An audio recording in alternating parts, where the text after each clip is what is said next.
the utopic future. Because we're talking here a lot, I mean, about dystopia. Okay, so in what utopic world do you see for our society? I love the question, and we kind of are scared of the word utopia, right? It's kind of dropped off from the English language, or any language I'm imagining, and I certainly wish that we would not necessarily think about possible utopias, but perhaps directions that we could take towards a utopic-like society or existence. In other words, a renewed sense of optimism and progress.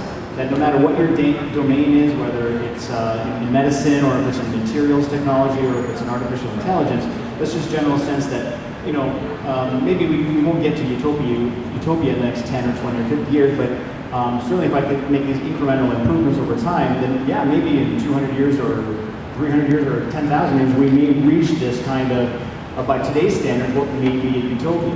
And again, that's another interesting aspect of this, is that utopia can be in the eye of the beholder. Somebody living perhaps 200 years ago, if you drop them in today's society, some might say that this is already a utopia achieved. Yet some might say this is already dystopia achieved. So one necessarily won't have an agreement as to what is a utopia. But just, if I may just have one real fantastic idea out there, I'm very much a believer when it comes to some deep futuristic ideas that we should work toward paradise engineering. At the end of the day, when we're looking at civilization and the human species, let's say tens of thousands or even millions of years from now, should we still be like this? Should we still be biological? Do we need to toil? Do we need to suffer?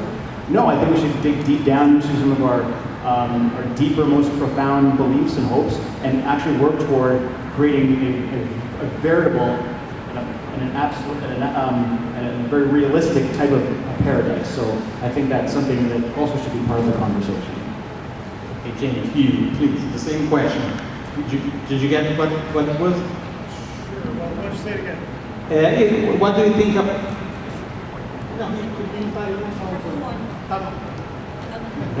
What do you think about what do you think about utopia for our society? What it would be like?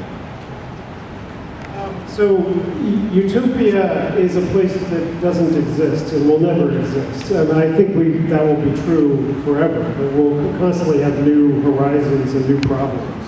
But I think just as our problems in our society are better than the problems our ancestors had, you know, who starved to death or were murdered in their sleep or whatever, we have still some problems today, but they're better problems.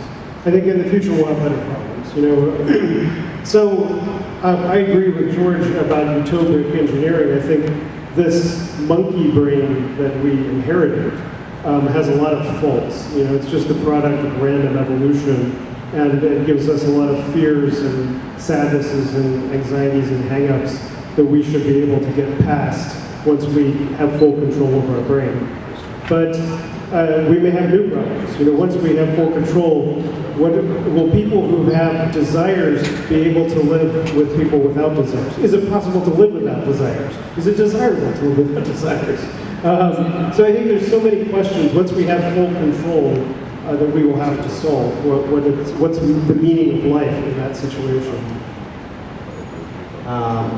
George, do you think the advances in technology will promote a more egalitarian society or a more segregated society? Yeah, that's, again, it depends on what technology we're talking about, but for the most part, what you end up seeing when you do see a new technology introduced into society is there tends to be a period of inaccessibility for the majority of people. In other words, things are very expensive, or they're rare, or hard to get your hands on them. But as time passes, what used to be considered high tech then becomes medium tech and then becomes low tech, and by virtue of that, it becomes hugely accessible. I mean, and then not completely obsolete after a while. And I think of like the VCR is a great example, how expensive VCR used to be, and then everyone had them, and then nobody has them anymore. I think what your question, though, is perhaps and seeing as we're here to talk really about human enhancement and some transhumanistic issues as well, is what about those technologies? What about those technologies that start to alter function and behavior and capacity? Is that going to create any kind of social stratifications as well?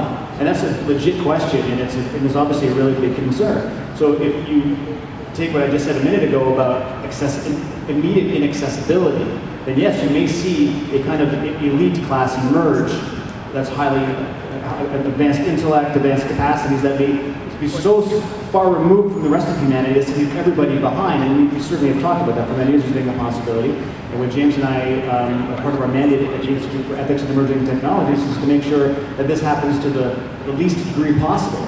That we are about accessibility. We are about making sure that everyone can get access to any kinds of reproductive technology, morphological, based technologies, cognitive technologies, and even the rights to be able to have not just access, but the rights to simply even be able to use them.